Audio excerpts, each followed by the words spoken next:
12 kabinete të reja të pajisura me teknologjinë më moderne janë vënë në funksion sot në shkollën e mesme teknike në Gostivar në kuadër të projektit MOSIK, duke shënuar një nga investimet më të rëndësishme të viteve të fundit në arsimin profesional në qytet. Përmes këtij investimi, shkolla ka krijuar kushte bashkëkohore për zhvillimin e mësimit praktik, ndërsa njëkohësisht ka nisur edhe zbatimin e modelit të mësimdhënies në kabinet që synon t'i afrojë nxënësit me proceset reale të punës dhe kërkesat e tregut.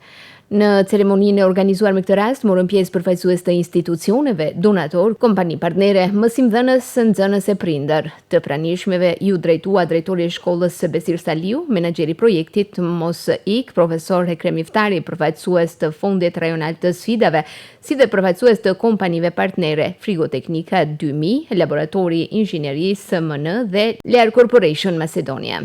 Të pranishmeve ju drejtuar drejtori i shkollës Besir Saliu, menaxheri i projektit MOSIK, profesor Ekrem Iftari, përfaqësues të Fondit Rajonal të Sfidave, si dhe përfaqësues të kompanive partnere Frigoteknika 2000, Laboratori i Inxhinierisë SMN dhe Lear Corporation.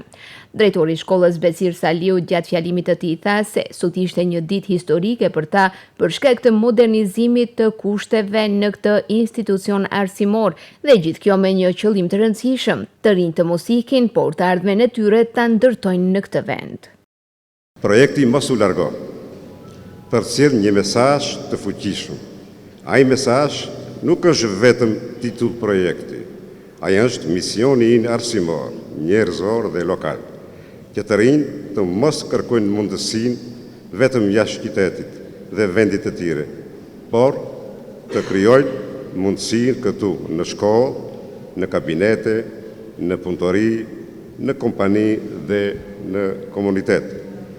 Me këtë investim, i cili është një nga më të rëndësishmit në historinë e shkollës sonë, krijojmë kushte për një hap të madh përpara, pajisjet e reja nga teknologjia CNC dhe printimi 3D, deri te kompjutorët, infrastruktura serverike dhe rrjetore, ploterët, veglat dhe mjetet e specializuara mësimore, nuk do të jenë vetëm pajisje për të ekspozuar.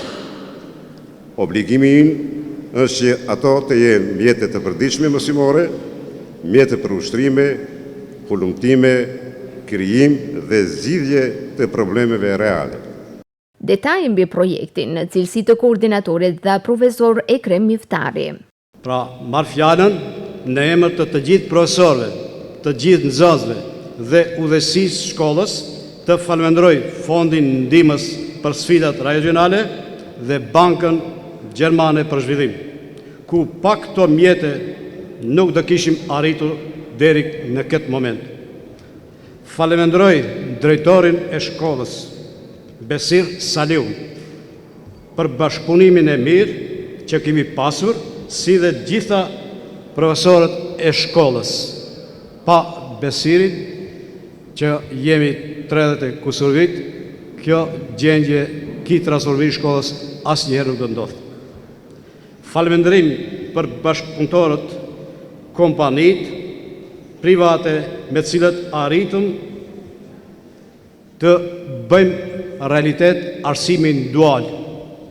Pjesë e aktivitetit ishte edhe kryetari i komunës Valbon Limani, i cili e vlerësoi projektin si një shembull të suksesshëm të investimit në të ardhmen e të rinjve. Ky investim është një hap i madh drejt krijimit të kushteve më cilësore për edukimin dhe aftësimin profesional të rinjve tanë. Nuk është rastësi që ky projekt mban emrin Do Not Leave apo Mos Ik, Mos Shko. Ky emër përcjell një mesazh të qartë dhe shumë domethënës, që të rinjtë tanë të aftësohen, të bëhen profesionistë të mirëfillt dhe të ndërtojnë të ardhmen e tyre këtu në vendin tonë. Ne kemi nevojë për dijen, energjinë dhe talentin tuaj për të zhvilluar Gostivarin dhe për të bërë vendin tonë më të mirë për të gjithë. Ceremonia u përmbyll me vënien simbolike në funksion të pajisjeve të reja dhe vizitën nëpër kabinetet e modernizuara ku mysafirët patën mundësi të shohin nga afër pajisjet dhe teknologjinë që tashmë do të jetë në shërbim të nxënësve.